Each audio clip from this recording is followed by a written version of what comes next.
This is the Outlaw Radio Network.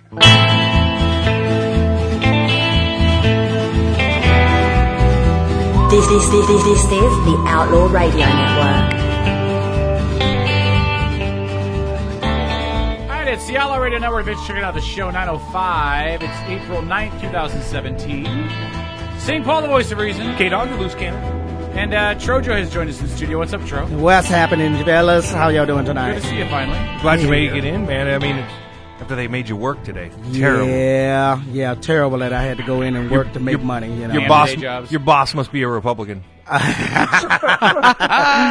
Actually, he is. I know that he is. That's why. Well, it all depends on which boss we're talking about. Oh, okay. Dennis is running the boards as he always does for us. Dennis, thank you for the great show. And we're still joined live on the phone from Southern California. He may not be my favorite Hollywood celebrity ever. It's Tim Russ. What's up, Tim?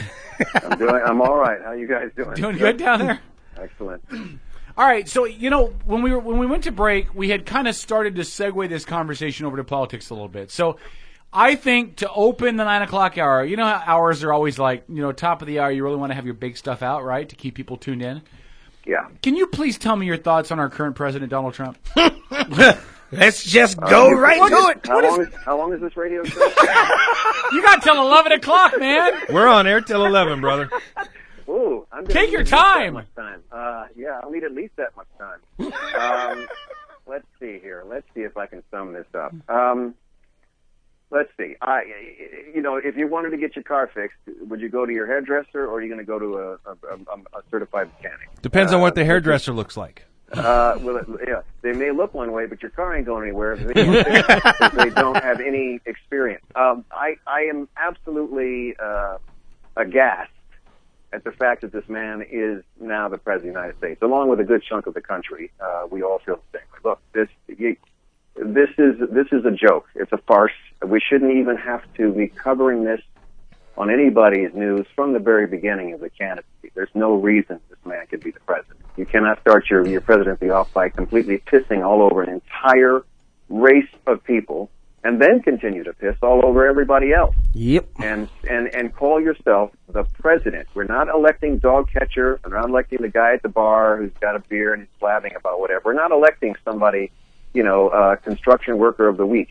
If you're working in a regular job and you've got whatever attitude you want, have at it, Hoss, man. It's a free country. But if you're representing the United States of America, the largest country in the world with the most powerful economy in the world, we are an example to a lot of other places, and we make a point of being that as well. And then have somebody in charge representing this country who demeans, who criticizes, who doesn't apologize for anything, who insults, who on television selling products? I mean, come on, man. Seriously.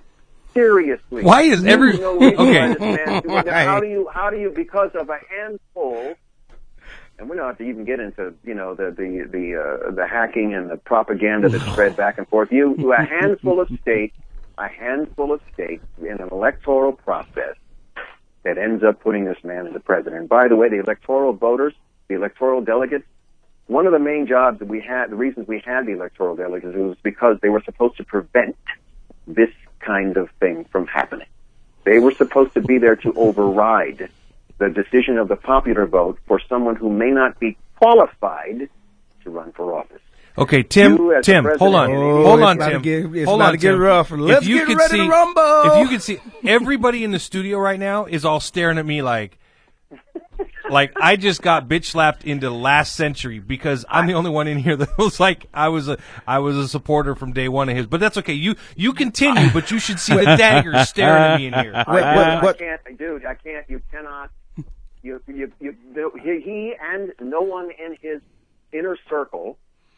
Majority of the people that he's appointed to cabinet positions and advisory positions have zero, did I say zero, -0 experience in doing anything. You cannot. How does that even work? How do you run the country in a civics-based government that we have had forever to be able to know what policies are about, what laws are about. He is not reading a scrap of anything. I guarantee you. The man is not reading any bills, has no clue. And you are going to, let me just reiterate, run the country and have the nuclear football at your finger. Explain to me how that makes any sense whatsoever. It is a farce. And we shouldn't even have to consider it as serious. Chris Matthews standing up there talking about, do you think maybe he might be blah, blah, blah? Oh, come on, Chris. We already passed that bridge 20 miles ago. Dude, that's forgiven. Now the question is, what the hell do we do about this circumstance? The man he has no business being near there, folks. I'm sorry. He has no business being there. If it was Pence or if it was Rubio or somebody else, I don't like those guys either. But at least they understand. They have represented people in an elected office. Okay? He hasn't even been, the PTA head. The dude is he's not even a successful businessman, folks. Have we looked at his taxes? No. Actually, hold on. Hold on. Here we go. Hold on. Oh, wait. I'm going to go practice my best Michael Buffer impersonation. What are you talking about? No. That's a 2-page easy form. He's got, no, it's not an easy form. The guys have got money in companies all over the world. That's not going to be his tax return sent to him by him. That's no way a tax return. Where's the 2,500? My taxes are at least 14, 15 pages long. This dude has got companies everywhere. You need an entire floor of a skyscraper to do his taxes. So where are those taxes for the last 11 years that his counterpart actually released? Where are they? They're not there because there's at least 4 or 5 things on there that he doesn't want anybody to see. Hold on, Tim, before you get going. And Paul, you get going and with your rebuttal. Hold on. It's okay. Thank you so very much, because the same thing that you just said, I've pretty much been saying the same thing to this man that's sitting over here, who is the biggest Trump supporter. Donald Trump in his eyes cannot do any wrong. That's none not true. whatsoever. Oh, okay. I'm not sure. I don't know. Explain to me what makes him qualified to be president of the United States, given everything that he has said and done since he began his campaign. Sure. Does it qualify him to be president representing, did I say the United States? I didn't say representing, one town in the United States or 25 people. I'm talking about the entire country. Does he qualify as a statesman, as somebody with class, with grace? Need I remind you of who we just had as president? Class, grace, inclusiveness, right? Okay. To insult all of those people. You're throwing in a bunch of colorful metaphors. Yeah, to insult, to ridicule, to parody, to whatever, all of these groups of people, and then call yourself representing those people as President of the United States without one, I repeat, not one single apology. And the classic top of the line that disqualifies him was what he did the first time President Obama was elected, which is to spend 3 or 4, 5, 6 years leading a movement to try to disqualify the President of the United States, to demean him, to insult him, and to take away his legitimacy as President of the United States, elected by 60% of the country. Okay? Right. It was the biggest inauguration of all time. I know. To tell him that he is not the president because he has to show his birth certificate. Show me a president since Washington has ever had to show a birth certificate. I did to get into high school. Why was that? One reason why that was, big fat R racists. Steve Bannon is his main advisor. The alt-right, I'm sorry, guys. Wow. I'm sorry, guys. I'm sorry. Have you seen the stuff on alt-right? Have you seen the stuff on Breitbart? Have you seen the people that post to it? Sorry. That guy is a complete Leninist. He wants to deconstruct the entire government and system that we have right now. He has said it himself. He believes in the apocalypse, the end times, folks. The dude is a nutbag. And he is his main advisor. Okay? No, he got demoted last week. You cannot. He got kicked off the National Security Council last week. You cannot represent the country Okay. You cannot represent the country of the United States. Let me say again, you're not representing the bar in the corner of Hoboken, whatever it is, New Jersey. You are. I've been to Hoboken, okay? Right, representing Got my ass kicked there. The entire country of the United States. And you have all of that baggage and then some going on here. That is the biggest pile of crap. Most of the people that you've appointed have been booted out for one reason or another. They don't even pass security clearances. That's just General Flynn. Jared, you've got your son-in-law and your family running your business. You've got no separation of your corporations and your companies. Conflicts of interest up the wazoo. You've got people now with about 6 mountains of evidence colluding with a foreign frickin' government to spread propaganda from one side of the planet to the other. You've got more nonsense coming out of his mouth than you can shake a stick at any given moment. They can't even keep up with the stuff that comes out of there. Oh, my God. And you want to call him again, I reiterate, president, okay? Not the guy that, does your gardening for you, not your next door neighbor.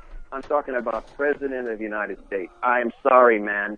On no level anywhere that this guy's run does he deserve to be in that position. Nowhere. Okay, Tim, Tim, let me say this really quick, Tim. I'm just really quick. If you ever decide this Hollywood thing's not working out for you, and you want to be on an AM radio show, I will gladly fire Paul as my co-host, and you and I can ride off in the sunset together and do great radio because oh my God, that is literally the best 9-minute anti-Donald Trump rant that I have ever heard in my entire life.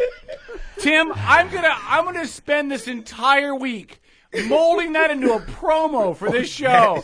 And all it's going to be is, hey, it's Tim Russ and Donald Trump and Steve Bannon is a wackadoodle, and it's going to be fabulous, man. That's outstanding. God. I've never seen Paul look this sad and be so quiet. I love that rant so much. I'm going to go on Netflix and watch every single movie Tim Russ has ever been in now. Are you going to go watch Sharknado 3? Oh, I'm going to watch I haven't even seen Sharknado 1 or 2, but I'm going to go watch 3. and then you're going to marathon iCarly? What? Yes. Oh, yes. Yes. Okay. Wow. So, Tim, I'm going to answer the one question. Wait, I need clarification before you say one thing, Paul. Great. So, Tim, you're shutting me down what too. you're saying is you're not a fan of Trump, just to be sure. You're not a fan of Trump. What I went on about is nothing more than a composite of what a lot of people have said over the last 18, 20 some odd months. Again, it started even before the escalator. The man, insulted the sitting president of the United States, Barack Obama. And I am sorry, guys. No need to apologize. There is no comparison between the two. Let me give you an example. When Barack was running, do you remember when he went to Germany? Before he was elected president of the United States, he went to Germany. He paid to Germany to visit, to make a speech. 200,000 people, it's almost as big as Woodstock, came to hear him. He's not even in the presidency. He is not running for German office. He's our candidate for president. 200,000 people, and they were not burning his image in effigy. They were there cheering him. Now, what the hell does that tell you about class, about grace, about someone who's upstanding? 200, I'll say it again, 1,000 people in a foreign country. Now compare that to the post-inauguration protest in 7 countries, plus every other major city in this country. And Tim, I'm not even. Need we show the pictures from the inauguration and the protest? Let me tell you. You see how you notice a little bit of a difference between the two. Well, Tim, I don't even know. How do you insult someone like Barack as president, as a sitting president of the United States? How do you openly insult, and mind you, if it happened in the 60s, 50s or 60s, McCarthy would have his ass in a sling in about 2 minutes. You did not insult the leader of the free world at the time because it would demonstrate a cohesion, a loss of cohesion in the country, and it shows the weakness. You want to be at least on the same page, relatively speaking, and respect your leader. There's a tremendous and total disrespect for the sitting president to insist upon seeing his birth certificate. Okay. And I'm sorry, there is no other reason. Okay, Tim. Other than what I said before. I think it's possible. That is inexcusable. I think it's never apologize. I think it's possible there were more people cheering on Obama when he went to Germany before he got elected than there were that showed up to Trump's inauguration. I think that is probably true. I think. And look, like the host that I listen to all the time. Look, you got to live with the facts and work with the truth. Live with the facts and work with the truth. We know what he did, okay, to Barack, and this is, again, before he came down the escalator. This is long before that. And right off the bat, that man does not deserve to be anybody's president. I don't care what, president of anything. To do that to a sitting president, to force, as if the CIA and the NSA didn't know the man was a U.S. citizen. Excuse me. Come on, folks. Come on. They would have vetted the president of the United States by that time. I don't even have to say that. It's an insult. It's an outright disrespectful insult to the President of the United States. And then to go on to insult 75% of the population of the country, one after the other, with absolutely no apology, in fact, doubling down in many cases. Explain to me, again, what makes him deserve the presidency of this country. Yeah. Nothing in the book. Okay. Nothing. So, Tim, rebuttal. Hold on. Tim, now we're going to let Paul attempt to get his ass out of the sling you just put it in. And Paul, and go. Okay. So, Tim, a few months ago we had these Bigfoot guys on. And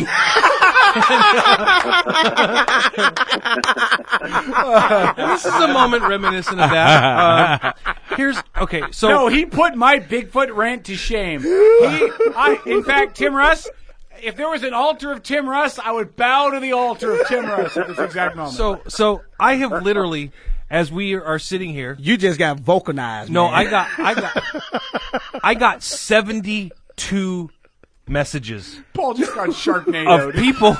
Of people literally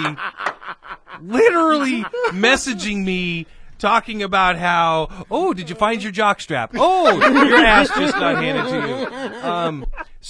Tim, thank you. Thank you very much for that. I completely appreciate it. And should we ever meet, I will buy you a horrible shot of tequila. All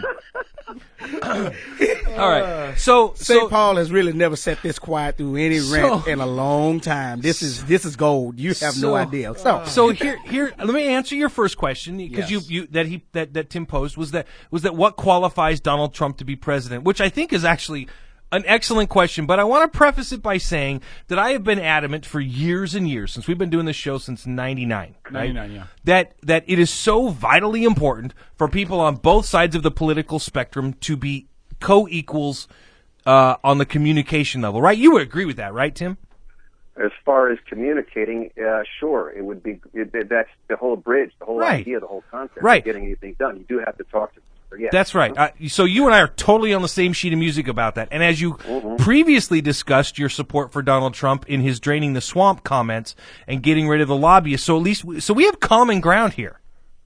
He said draining the swamp, but except he's got 6 guys from Goldman Sachs on it. Yeah, but we're not getting that far. Getting ahead of ourselves now. Well, really, that's what I'm saying. We're getting ahead of ourselves, Tim. He didn't drain anybody's swamp. He's got 6 guys from Goldman Sachs on his advisory board. He has billionaires. He has people who've never done those jobs before because they're favors and handouts. Sure. Munchin alone, that guy he capitalized, and 30,000 people got booted out of their homes because he took over when the crash happened.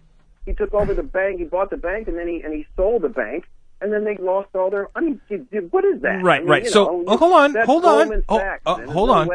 Now remember we talked about, we had that brief interlude about fake news, right? And how comments can get taken and stuff gets spun and it gets put out there, right? Yeah. I'm not saying that's you. I'm just wanted to throw that out there to shut you up for a second. Wait a minute. Can I say one thing really quick? He's blasted me over here. Tim, I have to ask you a question. You know what Paul sounds like to me right now? It's like He's like, no, I'm going to ignore the bad stuff. Let's just talk about what I'm talking about. Yeah. It's like, listen, it's like white supremacists going, well, yeah, he killed a lot of Jews, but he put a lot of people to work. Let's talk about that. No, it's not even remotely close, man. It doesn't line up. But go ahead, Paul. I'm sorry. I just say that. I'm sorry. I can speak now? Yeah. God, I wish I had my own cubicle in this radio station. Oh my God, man! All right, so you asked what qualified him to be president. First of all, he's over the age of 35. Yeah. That's important. That's very important. His age or his IQ? His age. Okay. We have to talk about the fact that he was born here in the U.S., and we have to point out, by the way, that Donald Trump did not start the birther movement. He just kind of nudged it along. I think that's not quite right. I think that he did actually begin and start. He was the one that brought out the question. No. And he did actually kick it into gear. No. Yes, he did. No. He certainly did. He may have kicked it into gear. Yeah. I'm not going to disagree with you on that. But it was actually... Well, yeah. Well, when you have this kind of celebrity status that he has and recognizability, and you're going to bring it to the forefront and then push it, it's still him involved with it. You cannot divorce him from that whole thing, man. That's a mess. Oh, I'm not divorcing him from it. How do you defend it? Defend it for me. How do you defend it? Oh, no, I can't. It is indefensible. Let me say, can't. it is. How do you defend running for office as a politician? Yeah. Because you're a politician running for office. Politician is not a dirty word. I mean, look at the definition. hell no, I ain't a politician. I'm smarter than that. How do you run for office if you insult an entire group of people? How do you do that? Well, listen. I think that, again, when we and see, you're talking in and I completely appreciate where you're coming from. Has he held public office before? No, but is that a prerequisite? Yes, it's a prerequisite for president. You're holding the highest administrative public office in the country. Yeah, but it's how a do you? Prerequisite to learn how to learn how to use a screwdriver if you're going to try to fix a car. Yeah. Yeah. Okay, hold on, Tim. It's a prerequisite. Oh my God, Tim. I don't know if in the history of this show I've ever asked this question, but will you stay on for a third segment with us because I have to go to the bottom of the hour break. But I am so thoroughly enjoying listening to you take Paul to town. I should have brought popcorn on the milkshake. This has been This has been really good. Except for the beauty is going to be after the show's over, going and watching Star Trek Voyager and trying to get the same commentary from his character. Do you know what the best part of this whole interview is going to be? The best part of the interview is going to be on the way home because Paul and I carpooling together, and it's going to be watching him sit in the passenger car of my Kia Soul and cry like a girl. Can you stay with us till after the break? It's a 3-minute break. Certainly. Do you mind? Awesome. Absolutely. Tim Russ joining us. Of course he's going to stay. He's enjoying it. He's over there laughing his ass off. All right, we'll take a break. We come back more with Tim Russ. After this, it's the Outlaw Radio I'm up Network. to 90 freaking messages. This is the Mega Talk Radio Network. Absolutely. I can see